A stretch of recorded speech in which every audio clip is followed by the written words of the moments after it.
Change begins from within. As easy as it is to look outside of ourselves and want the world to change, the truth is, it never will if we remain the same. This podcast was created for changemakers like you who want more love and connection in your community. Today, you are going to hear stories that will inspire you and also challenge you to be the change. We are going to go deep, my friend. So take a deep breath and settle in. My name is Emilia Tamburini. Welcome to the Circle of Change. Hi, friend. I am so glad you are here today for this episode, this circle conversation with the amazing Pamela Thompson. It is a delicious conversation, and it's going to be especially poignant for you if you are at a point in your life where you are uncertain about the next move, frustrated with current leadership styles, wanting to see or be part of a bigger change movement, or feeling like you're alone in your life's path. Today, we get to soak in Pamela's wisdom, a powerhouse woman who was destined to be a changemaker from the very beginning. This conversation I found so refreshing and really, to me, feels like a movement towards something greater for our world. I truly believe that just by listening to this show, you are creating waves of change. Pamela shares a lot about her life story. You're going to hear about the many transitions throughout her life, including living and working on 5 continents, divorce, burnout, finding the love of her life. She's passionate about sharing her insights and stories and strategies on how to navigate change, how to lead in uncertain times, and thrive in life and work globally through experiential workshops, speaking, and writing. Pam is committed to making a difference and is the founder of Female Wave of Change Canada. She's also the author of a #1 best-selling book, Learning to Dance with Life, a guide for high-achieving women, and plans to publish her second book, The Exploits of Minerva, this fall. In this conversation, Pamela shares her courageous story of her international life of service and gives us a powerful exercise to help you get clear on what you want so that you can manifest your dreams instantly.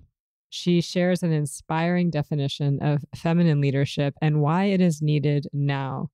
She talks about the birthing story of Female Wave of Change, a powerful movement and organization that is creating ripples of impact across the world. From her book, Learning to Dance with Life, she gives us the 3 life keys that will really help you to embrace the art of change and the essential component to create real change. We also get a sneak peek into Pamela's newest book that is really about the stories of life transitions and the power of sitting in circle. And I think you know already that I just love what she has to say. Finally, she leaves us with a beautiful and shared pathway to being the change. This episode is packed with wisdom. You may want to take notes or let it wash over you. We have links in the show notes to Pamela's book, as well as Female Wave of Change. As an update, I not only joined Female Wave of Change Canada, I am now on the board. And I have to say that this is the organization that I have been waiting to come across. If you'd like to learn more or get involved, there is the link in the show notes, so please check it out. I'd love it if you came and joined us. We were having some issues with sound quality on this episode, and as you may know, the quality of sound is really important to me, so please bear with us and breathe through any annoyance that crops in so that you can stay present in the wisdom that is being shared. Welcome to this powerful episode of Circle of Change. Pamela, welcome to Circle. Thank you, Emilia. I'm excited and honored to be in this, sharing this space with you today. It's so great to have you here. You are an inspiration to me in terms of the leadership work that you're doing in the world and the way in which you are approaching it, which is from a very strong feminine stance. And personally, I think what you're up to is so needed in the world today. So it really is an honor for me to get to sit here with you in circle and hear your story and a little bit more about this work. Thank you. So at this time, I'm going to invite our listener and Pamela to settle in to this space. We can do that by taking a deep breath. If you want to close your eyes, if you're in a safe space to do that, take a deep breath in and let out what is not serving you in this moment. And just open yourself up to receive what you're here to receive today in this conversation. The poem I want to start with is called Sweet Darkness, and it is by David Whyte. When your eyes are tired, the world is tired also. When your vision has gone, no part of the world can find you. Time to go into the dark, where the night has eyes to recognize its own. There, you can be sure you are not beyond love. The dark will be your home tonight. The night will give you a horizon further than you can see. You must learn one thing. The world was made to be free in. Give up all other worlds, except the one to which you belong. Sometimes it takes darkness and the sweet confinement of your aloneness to learn anything or anyone that does not bring you alive is too small for you. Thank you, David Whyte, for those words of wisdom. So, Pamela, to begin our circle today, I want to gift you with the question, who are you? If you want to introduce your talking piece, feel free to do that during this opening round. So, who are you, Pamela? I believe that life is an adventure to be lived to the fullest. My mission is to help build peace and understanding in the world. I love being in nature, particularly being on or by water. I have an incredible connection to Great Spirit and the others, and I love to learn and grow. I'm very curious. And I would like to share this beautiful talking stone that I purchased some years ago on Salt Spring Island, and it's carved by a man called Alan Sherman. And it's a very powerful talking stone. Thank you. Thank you for that window into your soul and sharing this stone. The listener can't see it, but it really is quite stunning. So, story is something that I find to be one of the most powerful ways to get to know people and also to connect and feel less alone, like David Whyte was speaking of. And so, I want to invite you to share with us a bit of your story in terms of how it is you got to where you are today and what you're up to in the world. Oh, I've been on a journey. I've been on the planet for a few decades now, Emily. So I have a fair bit. I've had an interesting journey. I will start like when I was a very young child, perhaps 3 or 4.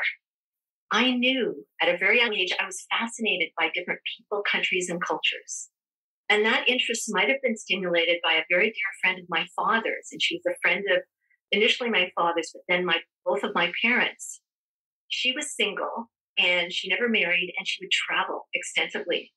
And from a young age, she would send me postcards from different countries. And she would also sometimes bring back gifts for me, like, a doll with wooden shoes from the Netherlands, for example. I remember her looking around her house. She was showing slides of a recent trip. And I think I was about 4, Emily, to be honest. I remember looking at the walls and looking around a place and seeing all these beautiful treasures, this ukulele or mandolin on the wall that was made of a tortoise shell, an inlaid powerhouse shell or abalone shell table. And I thought to myself, wow, I want to go around the world and collect treasures from all these incredible places.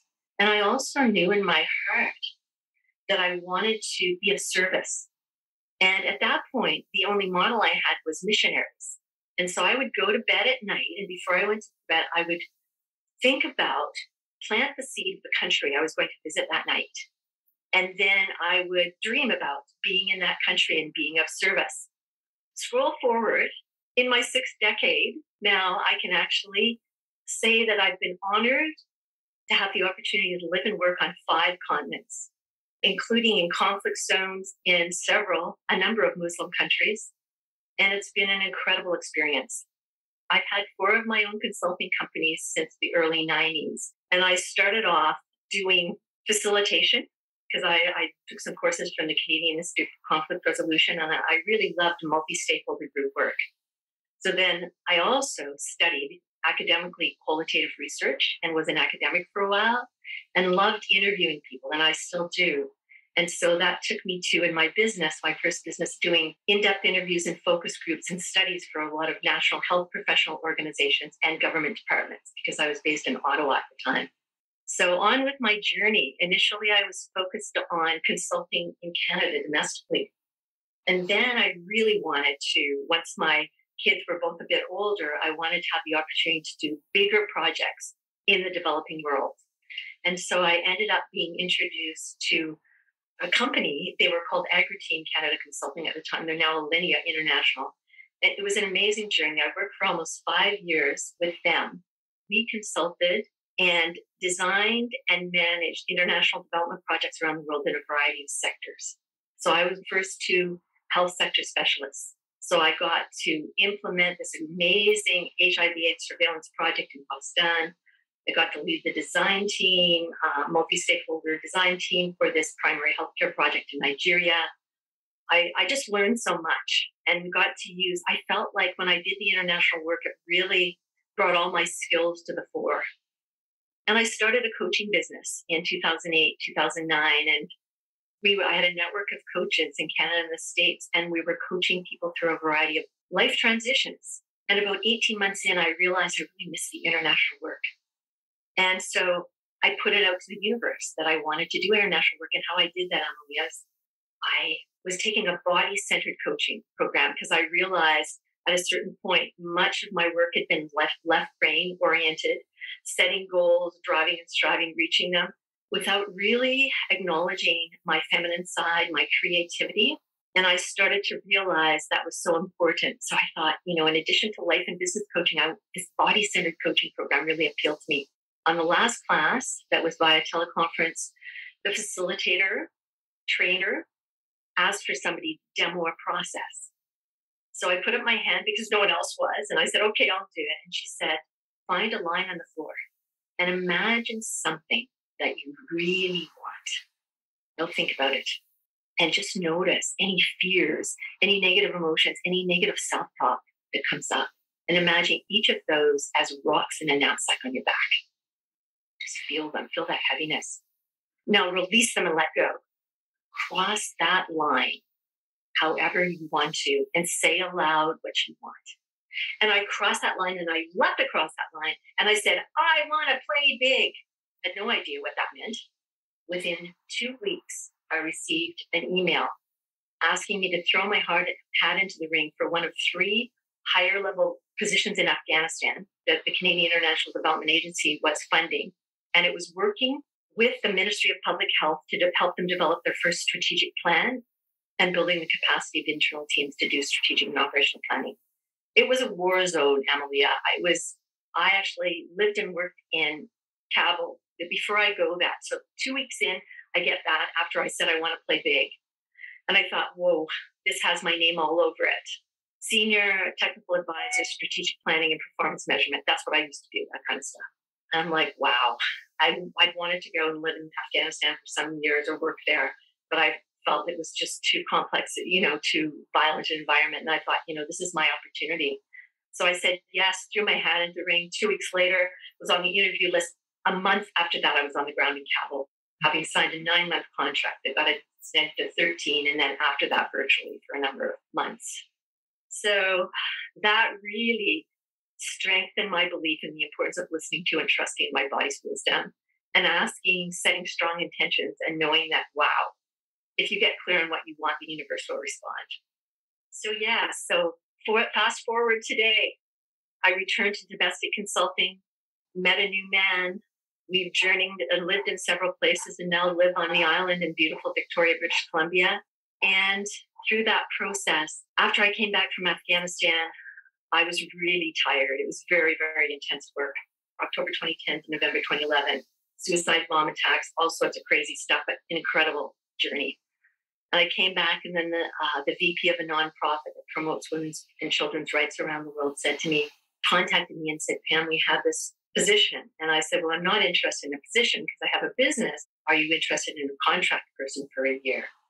And anyway, I got that contract, and I was a senior health advisor on 7 projects in Asia and Africa to reduce infant and maternal mortality.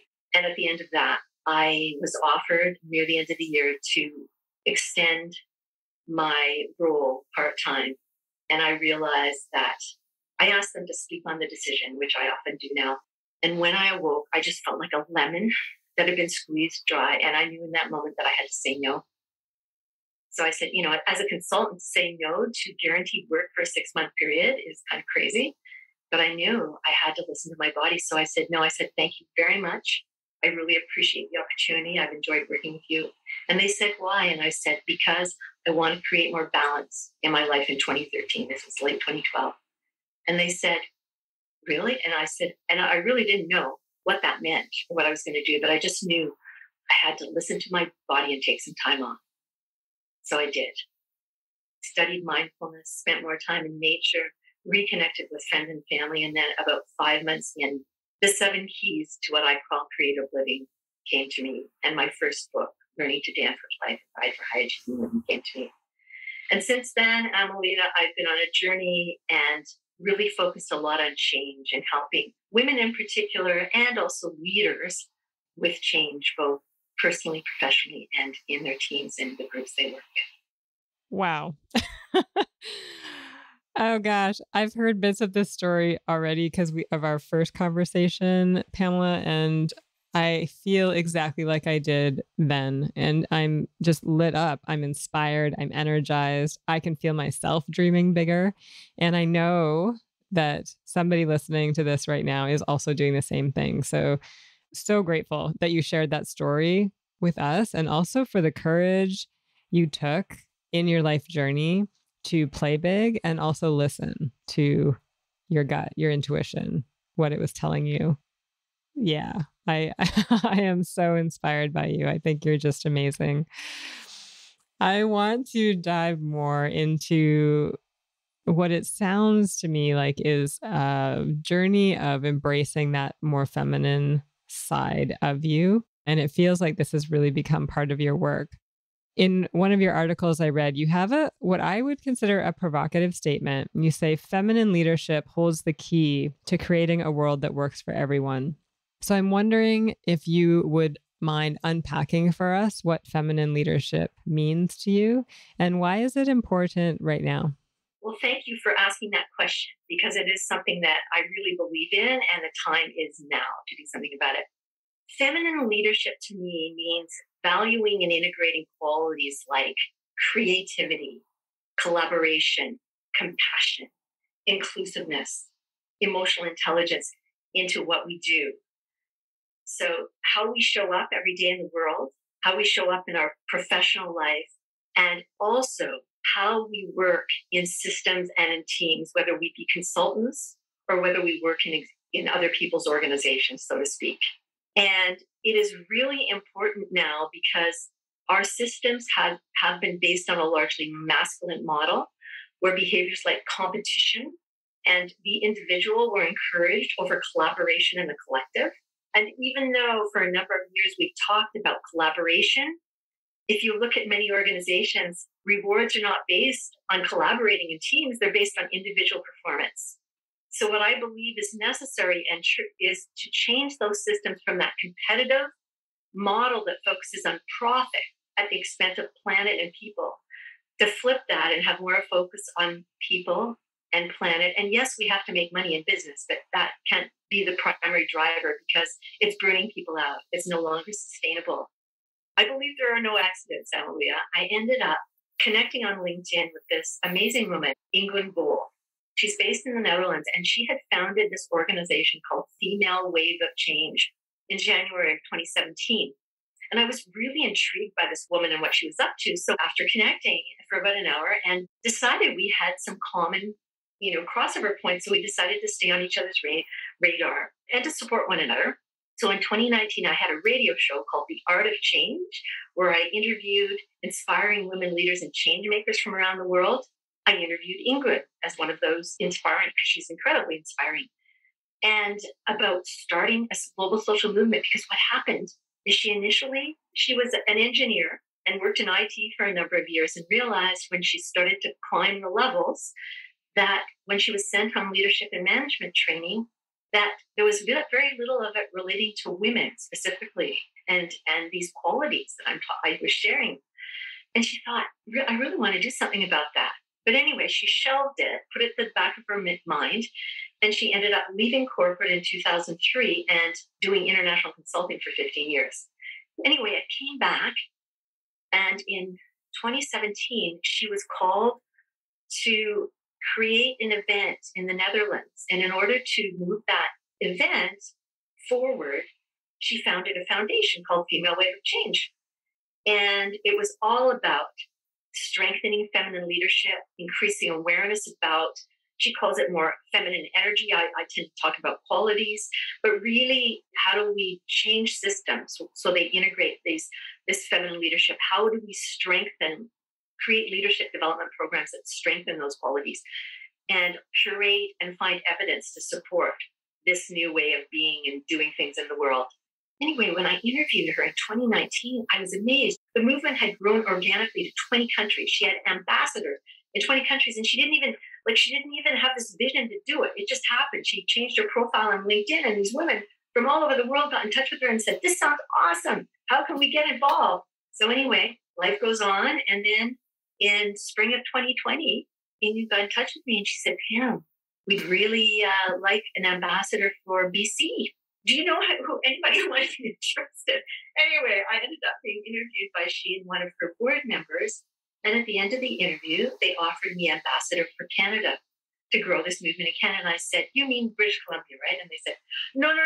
We want you to build a movement in Canada." And I said, "I have to think about this for a bit." So I said, "I'll get back to you in a week or so." So in a week, I thought about it, and I thought, you know what, I feel really connected. And I believe this work is so critical and needed in the world now. The pandemic has really polarized people and brought a lot of issues to the fore in terms of people seeking meaning in their work, in terms of people wanting purpose, the importance of collaboration and connection. To do work in the world, we need to connect. We need to do things together. And anyway, and the data show too, this Barbara Gray, this incredible organizational theorist, who's a seasoned negotiator, wrote a book, and I'm just blogging on the name of it, years ago. And what she said is, in order, when we have complex issues to solve, such as we do today, systemic racism, climate change, we need multiple heads in multiple sectors, multiple disciplines around the table. That's why we need, another reason why we need collaboration. And we need to open spaces and create spaces like you're doing here in the Circle of Change, and the work you do with Indigenous peoples, Amalia, to really create the space so people can share their truths and have others around really listen to them and understand them, and together realize that the whole is greater than the sum of the parts. It's not like if there's 10 in the group, people in the room, there's 10 different opportunities. No, it's much bigger than that, because we build on each other. We can then move beyond the weeds and the assumptions and the conflict we may have, and move toward that, creating that common vision that we all know will create a better world, and a world that is more abundant, a world that believes that creativity, collaboration, emotional intelligence, all those qualities I mentioned are so important and valued. I could go on. Can you not? I know. I love this. Stop here now. But anyway, so I did accept. And as of December 2020, I incorporated Female Wave of Change Canada as a national member-based nonprofit. It's been a journey. We have a small board. We have monthly meetings. We have what's called collective wisdom circles, and we're building out more and more member benefits, and encourage anybody who's interested in learning more about feminine leadership and co-creating amazing projects. We actually have 5 pillar areas at the international level: education, environment, economy, health, and humanity. And we co-created, a small group of members from Female Wave of Change Canada have created a Becoming a Mother Earth Ambassador project, an experiential outdoor learning program for girls ages 9 to 12 to teach them about how they can become Mother Earth ambassadors in their families, their schools, and their communities. And so now we're looking for sponsors and donations to help further the curriculum and do the pilot. And we envision that we want to hook up with partners to spread this out across Canada and also beyond, because through Female Wave of Change, now we're in about 40 countries, and I'm on the global strategy team. We have the opportunity to design and pilot things in our own countries and then share them with others, and then they can be modified and spun out globally. So it's very powerful possibilities. Oh my goodness. Yes. The possibilities are endless. I am so delighted. And I just joined Female Wave of Change, and I'm so excited about what you're up to in the world and really making an impact on a global scale. I'm I'm really excited to see where this goes. And again, just thanks for sharing your story with us and how it all came about, because just in sharing your story, you're really talking about a feminine way of being in terms of listening to your intuition, saying no when everything in you is telling you to do that. And I think so often as women, maybe as people, that we often say yes when it's really a no. And I think that's a beautiful quality that you speak to actually in one of your articles. So you mentioned listening and collaboration, and a few things came up for me when you shared. One, I was just recently in Kamloops working with a nation there, and I was sitting with my colleagues in a sports bar afterwards. We were debriefing and having dinner, and there's all this hockey games going on. And I looked at the screen and I thought, wow, what would the world be like if it was women playing the sport and they were making the salaries of those men? What would be the ripple effects of that? And I'm not saying those men don't take that money and use it for good, but I think there's something about women, and I've known this for decades, my work in India and everywhere, where, when you give money to women, the community changes, the community benefits. I think men are coming along on that journey. I don't want to be exclusive. And organizations like this, I think, are just going to create the change we need in the world in quick order. Thank you, Emily, for that. And just to add, I want to say that we acknowledge at Female Wave of Change and Female Wave of Change Canada that men also can have these qualities and learn them. And in fact, at the global level in different countries, there are men as part of the movement. Yes. So it's not like we don't include men, we do. However, the focus is on women and building up women and their leadership capacities. Yeah, beautiful. It does take all of us. So I'm glad to hear that as well. Yeah. So you touched on the fact that you are an author. You are a best-selling author, in fact, and your book is called Learning to Dance with Life, a guide for high-achieving women. How amazing. Within that book, you speak about learning from and embracing life transitions. I'd love for you to dive into that a little bit more and tell us more about that, and also why you consider change to be an art. In my book, Learning to Dance with Life, there are 7 keys to what I call creative living. 7 keys to consciously cultivating improved health, happiness, fulfillment, and inner peace in your life. And this book and these keys came out of me almost burning out. Then I fleshed them out by studying mindfulness and practicing, and then doing coaching with high-achieving women one-on-one and in groups. And what happened is, one of these keys, one of them is listen to and trust in your body's wisdom. Another is believe that you're here to make a difference, and then learn from and embrace life transitions is another one of them. And what happened is in 2018, I did a rebrand, and I worked with a branding expert to pull out and further develop that key, because I felt that, change is all around us. And this is a real critical skill for us to have, both in our personal and professional lives. And how do you make it easier? How can you support people to embrace rather than resist change? So I came with the tagline initially, embrace the art of change to create the life you love, and focused on business and professional women. And then I moved it to broaden it to be also teams in organizations. So why is it an art? To me, part of it is, I'll say this from a couple of different angles. Let me speak about this embracing piece. I've created this 5-step art of change framework out of that key. As I say, the art of change framework.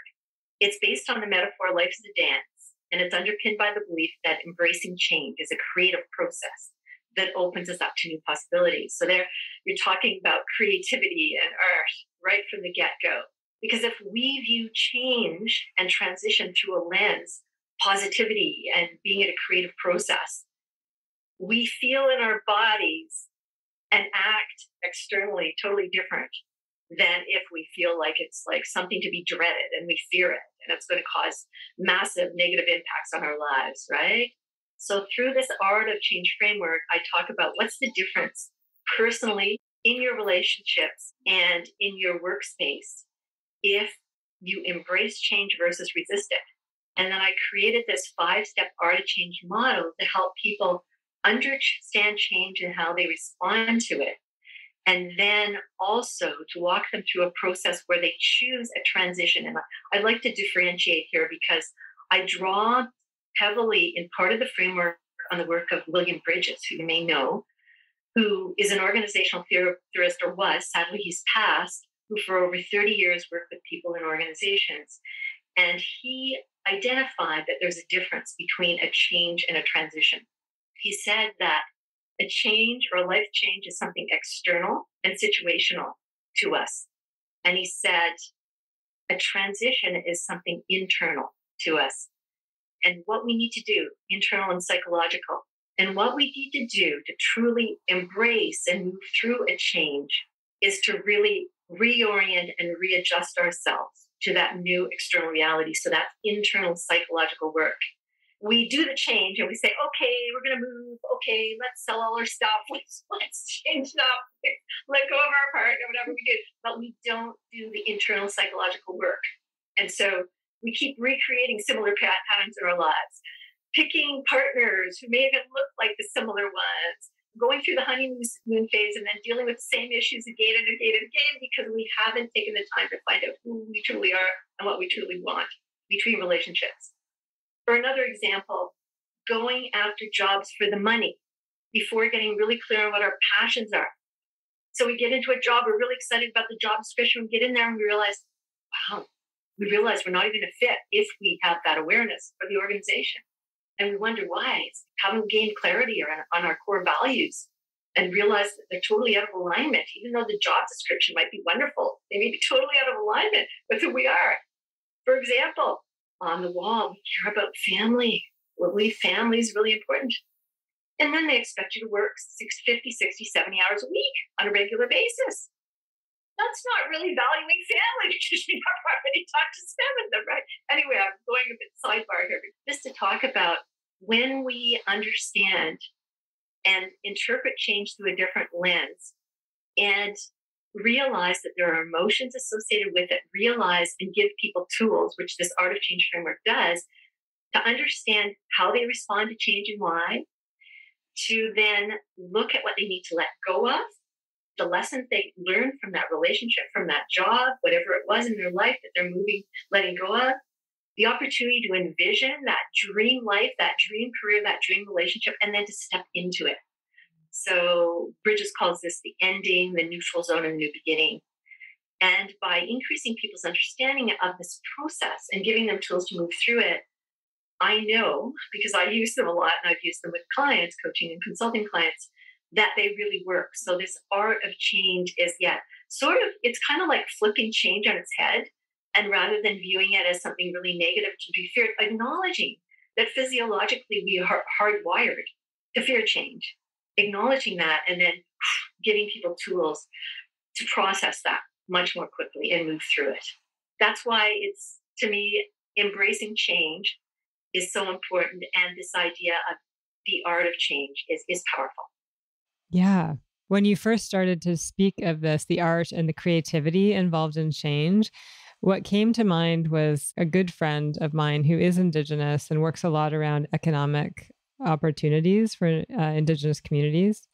And he says to me often, he says, I just want people to show up and be really excited about partnering with us versus coming to the table with so much fear of the change that will be required. Because when we think about big issues like reconciliation, that's all about change. It's about embracing a new worldview. It's about really facing how we have been showing up and being willing to show up in a different way. all of these things. And it causes us to really be in that state of resistance versus coming in with excitement about, oh my gosh, what is the new possibility that could be here for us if we really embrace this? So I'm cheering this book on. We'll have the link in the show notes for others to pick up this guide because I think it's not only important for individual transformation, it is absolutely crucial for a global transformation that is needed right now. Thank you. I appreciate that. And you're not done writing. Oh, no. Not for quite a while. Yeah.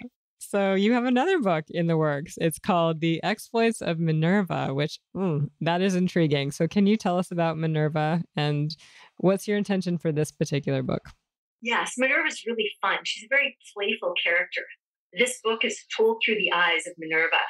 The context is 6 women who've been supporting each other in a women's circle for over 20 years through a variety of life transitions: burnout, separation, divorce, loss of the love of your life, relocation, downsizing, aging, all sorts of things.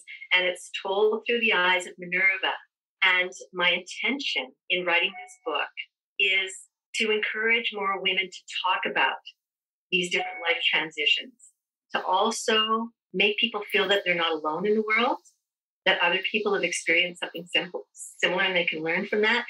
And also younger women, because the subtitle is Reflections of a 60-something woman. So when you get in your 60s, you have gone through a lot of stuff. And the intention is to increase understanding of other women, younger women as well, perhaps of their mothers, of their nanas, of their aunties, of older friends that they have. And also encourage more women to get together and share, because a couple of years ago, Amelia, I was talking to someone I met in a newcomers group. And she, within 6 months of moving to Victoria, had lost the love of her life to cancer. It's like she met him at 20, married at 22, married to him for over 40 years. She said, no one ever talks to me about what it's like to be a widow. It's like nobody wants to know. They just sort of put you in a box over here. And I thought, isn't that interesting? Like, so part of my process is I interviewed her and other women, friends and friends of friends, who were experiencing different life transitions, ones I hadn't experienced or ones I had, to get their perspectives. And I've created composite characters. And these are part of these 5 women. And also it's partly autobiographical. Minerva is partly me as well. So that's kind of fun. Anyway, yeah, my intention going back is to really get women more open to sharing, create more understanding, and to give people, there's some tools, because what happens is I am in a women's circle. I've only been in it for 3 years, not 20 plus.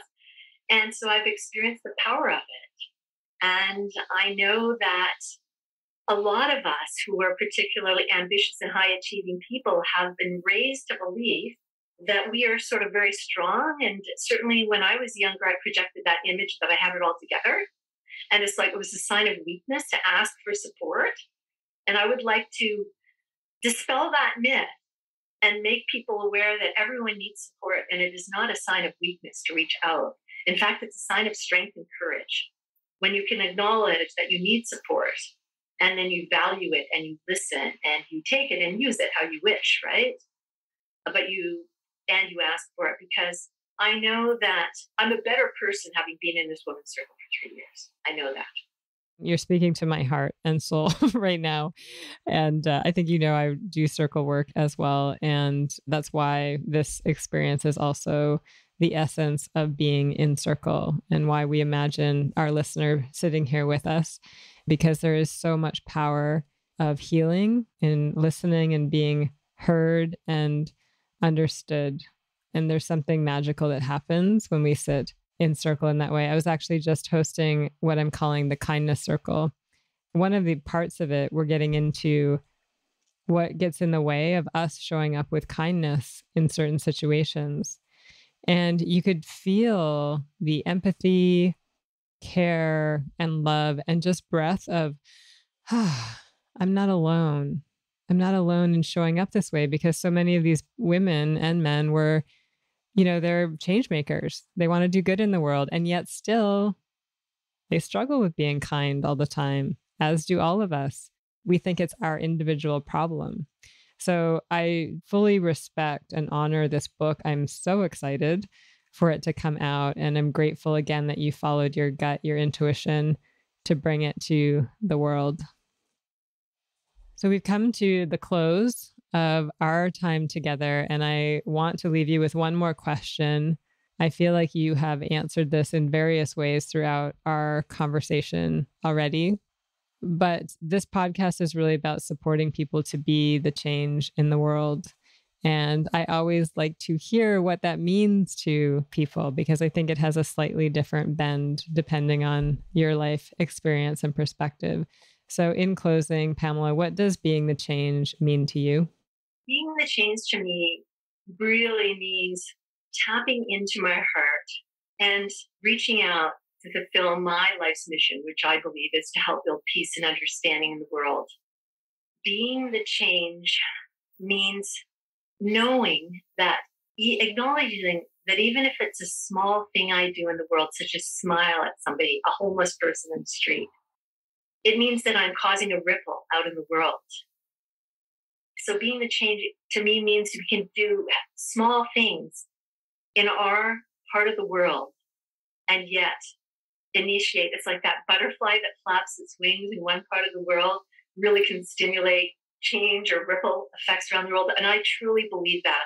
I truly believe that we all have the power to change the world, and we need to get out of our own ways and just listen to our hearts, get clear on our missions, and follow our hearts and our guts, and know that we are truly valued, respected, and we belong. Because what I know to be true from my work with different countries and cultures is that we really are all the same. We really all want to be valued. We want to be respected. We want to belong. And most of us care about family. So if all of us viewed the world through the lens and other people we saw, regardless of their ethnicity, their skin color, the language they speak, the religion they believe in, our world would be a better place. We would not have worse. I truly believe that. So that's part of me being the change in my little part of the world. Yes to you. I love it. Thank you for that profound message. And I want to leave this circle on those words. Thank you so much for being here, for sharing your energy, your spirit, your heart with us today. Pamela, I'm excited to be walking alongside you within the female wave of change. So many thanks. Well, thank you, Emily. I really am honored and really appreciate the opportunity to be on your show and to speak from my heart and share some of my thoughts with you and your listeners. I'm now passing the talking piece to you. If you feel called to put your voice in the circle, please head to humconsulting.ca/podcast and share your story there. I cannot wait to hear what has come up for you as you have listened to what has been shared here today. I wish you love and joy beyond your wildest imagination. Thank you so much for being here in the Circle of Change. I also want to express my gratitude to the following peeps. Circle of Change is recorded on Lekwungen territories, and I am so grateful to live on this land. Our opening and closing music was created by the talented E-Roll Beats. You can find his creations at erollbeats.com. And special thanks to my coach, Mary Chan of Organized Sound Productions, for bringing this podcast to life. Until next time, ciao.